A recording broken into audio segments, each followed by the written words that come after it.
Halo semuanya, kenalin nama aku Viola. Jadi aku bakal ceritain tentang pengalaman aku tentang proses pemulihan patah tulang. Nah, tanggal 26 Agustus 2019 aku tuh ngalamin patah tulang di bagian kaki kiri aku.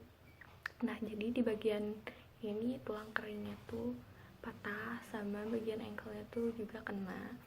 Nah, jadi aku sebenarnya nggak tahu gimana kecelakaannya itu terjadi atau gimananya. Pokoknya posisinya tuh itu perempatan, aku mau belok ke kanan.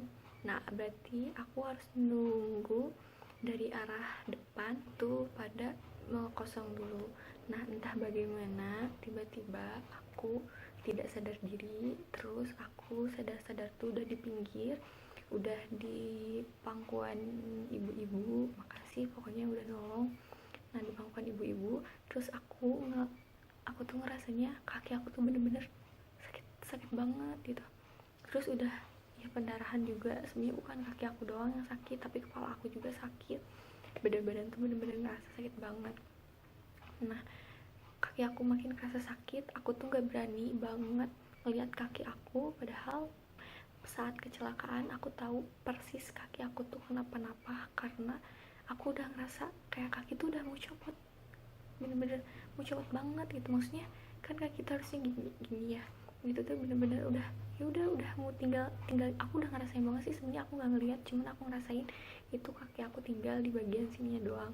Makanya waktu itu aku nggak berani lihat karena aku juga takut gimana makin histeris. Jadi pas sadar aku cuman teriak tolong aja. Akhirnya ada yang nolongin aku, suami istri. Nah, bapak-bapaknya itu tuh tentara, dia nolongin aku, dia ngebawain aku ke rumah sakit, ke salah satu rumah sakit. Udah dikit banget aku nyampe muka acara itu, cuman ya mungkin sudah takdirnya seperti itu, aku harus kecelakaan. Aku dibawalah ke rumah sakit menggunakan angkot. Itu selama di perjalanan aku masih ngerasain banget, ya ampun itu bener-bener sakit banget, sakit sampai akhirnya. Terus aku udah lama-lama, mungkin karena banyak banget darah yang keluar dari kaki aku, sampai aku ngerasain capek. Dan pada akhirnya tuh aku tuh udah nggak bisa ngapa-ngapain. Terus bapak yang nolongin aku tuh baca doa. Aku pun di sana selama diangkut aku baca doa. Aku bener-bener ya ampun, aku sedih banget gitu waktu itu, karena aku tuh bener-bener ngerasa hidup aku tuh udah bentar lagi gitu. Maksudnya karena aku ngerasain banget itu udah, aku udah kalau bisa udah give up banget gitu. Makanya waktu itu karena aku sabar waktu itu sambil aku baca doa juga. Selama di jalan aku udah capek banget, aku udah gak bisa teriak-teriakan, aku udah gak bisa ngapa-ngapain, aku cuma bisa merem, cuma bisa ya Allah. Aku cuma mikir ya Allah, gimana orang tua Vio, gimana papa sama mama, gimana keluarga Vio. Dan akhirnya udah nyampe ke rumah sakit. Setelah nyampe ke rumah sakit tuh langsung lah aku dibawa ke UGD. Nah, selama di UGD tuh aku langsung entah sih, sepertinya kayak di foto-foto dulu kaki aku, karena kan biar tahu kayak gimananya. Sedangkan waktu itu tuh aku udah pendarahan banget. Terus akhirnya aku cuman dikasihin kayu doang ya, pokoknya dikasih 3 di sisi kanan, di sisi bawah, sama sisi kiri. Dan 3 itu dikasih kayu, terus diperbanin putih, nggak dijahit, nggak dikasih apa. Aku udah ngerasa aku udah pasrah dengan kehidupan aku udah ya udah gitu maksudnya. Tapi akhirnya Allah berkata lain, aku masih dikasih kesempatan hidup dan aku bisa ceritain ini ke kalian semua. Selama di UGD aku pendarahan terus. Waktu itu yang nolongin aku, bapak-bapak itu nelpon ke orang tua aku, dan akhirnya karena nggak diangkat, aku nelpon ke papa sama mama aku ngasih tahu aku di rumah sakit aku kecelakaan. Dan di situ aku nelpon, maaf ya aku diamputasi, karena itu benar-benar aku udah ngerasain banget kaki aku tuh udah nggak bisa diselamatin gitu. Setelah aku nelpon ke orang tua aku nelpon ke temen aku, ke Siva, aku ngasih tahu aku nelpon cuman gak diangkat sama temen aku. Dia chat kenapa, akhirnya aku telepon balik lagi ke temen aku ngasih tahu kalau aku ngalamin kecelakaan. Aku juga sama bilang ke Ipa kalau misalnya aku takut diamputasi. Ya ampun, itu ketakutan terbesar aku selama waktu itu. Kaki aku udah di ronsen ya, nih aku kasih lihat di sini belahnya. Ternyata kaki aku masih bisa diselamatin. Aku harus ngalamin operasi. Jadi saat itu aku dipasang pen, dan selama malam itu, selama tidur, dan aku sebenarnya nggak dibolehin tidur sama dokternya karena takut terjadi kenapa-napa, karena aku waktu itu udah diskusinya udah pusing. Selama malam itu aku ditemani sama bapak aku banyak berdoa semoga ada pertolongan dari Allah. Pokoknya aku nggak bisa tidur, dan bayangin aja kaki kalian tuh udah pendarahan, udah kebuka, tinggal nyisa sini doang. Yang kalau sini doang, maaf ya kalau misalnya ada salah-salah karena aku nggak ngerti sebenarnya. Di bagian sini doang bener-bener nyisa kayak kulitnya doang, ngerti gak sih gimana sakitnya? Keseleo aja udah sakit banget kan, apalagi patah. Bismillah aja buat semuanya. Terus jam 6:30 pagi ada perawat yang datang ke ruangan aku, katanya bentar lagi bakal dilakukan operasi. Sumpah itu pertama kalinya banget aku operasi, dan kebayang gak sih deg-degannya? Sumpah itu deg-degan banget.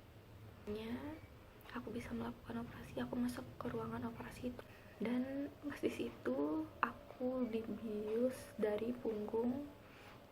Terus aku dibius tuh aku masih sadar tahu, masih bisa ngobrol, aku masih bisa ngeliat di sekitar aku. Cuman aku disuruh sama perawatnya untuk udah tidur aja. Entah gimana sampai akhirnya aku ngerasain kaki aku sakit banget, sakit kayak yang mau digergaji, kayak yang udah di apa ya, serius itu kayak mau kedenger kayak mau digergaji, kayak yang dibelek. Ini kerasa banget.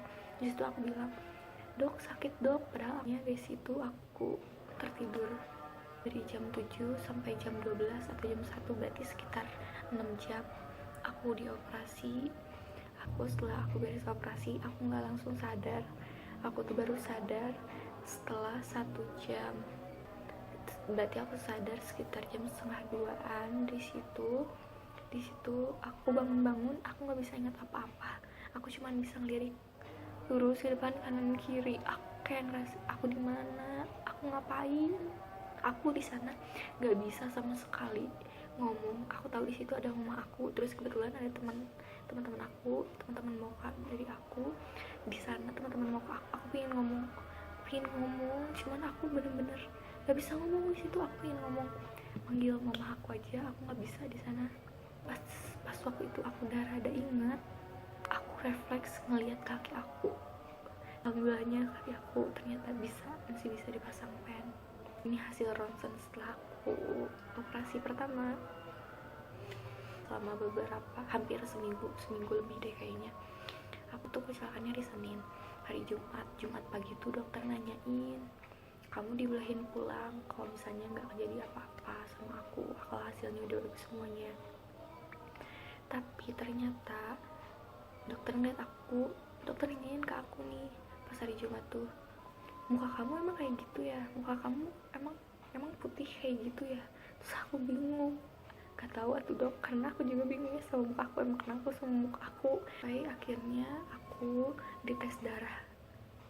Saat itu sampai 3 kali, bayangin 3 kali aku diambil darah, karena mungkin dokternya nggak percaya, karena waktu aku pas kecelakaan banget tuh masih 11, terus hari keduanya katanya 10. Nah itu masih normal, setelahnya katanya normal 10 tuh. Tapi pas hari Jumat muka aku tuh pucat banget. Nah abis itu aku dites lah darah sampai 3 kali, bayangin sakit banget tuh, karena aku tuh nggak bisa tes di sini nih dan nggak ketemu. Akhirnya aku tuh harus diambil dari sini, daerah tangan sini, dan sakit banget itu.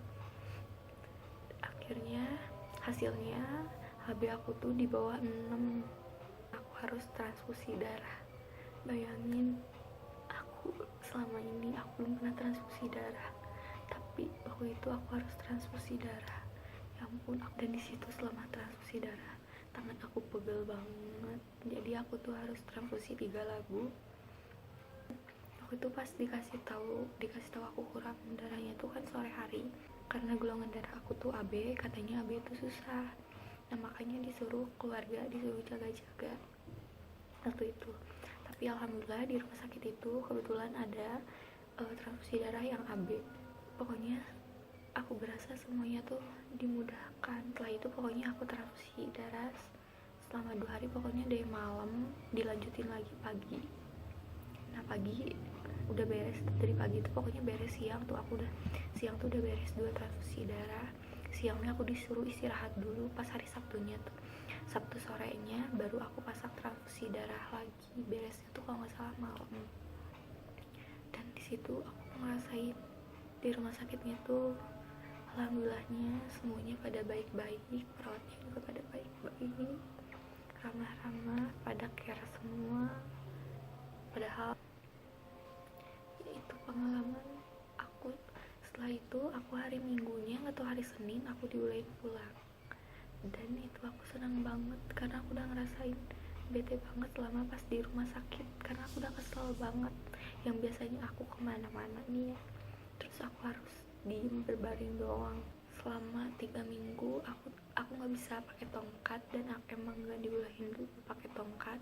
Akhirnya minggu ketiga setelah aku operasi aku dibolehin buat pakai tongkat. Pokoknya kalian jangan lupa subscribe channel YouTube aku, like and comment this video. I hope you like this video. Di sini aku cuma mau sharing aja ke kalian. Aku di sini mau ceritain aja tentang pengalaman aku selama di rumah sakit dan setelah kejadian kecelakaan. Kalau kalian harus hati-hati dalam berkendara, dan jangan lupa sebelum pergi kalian harus berdoa dulu, karena berdoa itu pokoknya hati-hati selama di jalan ya.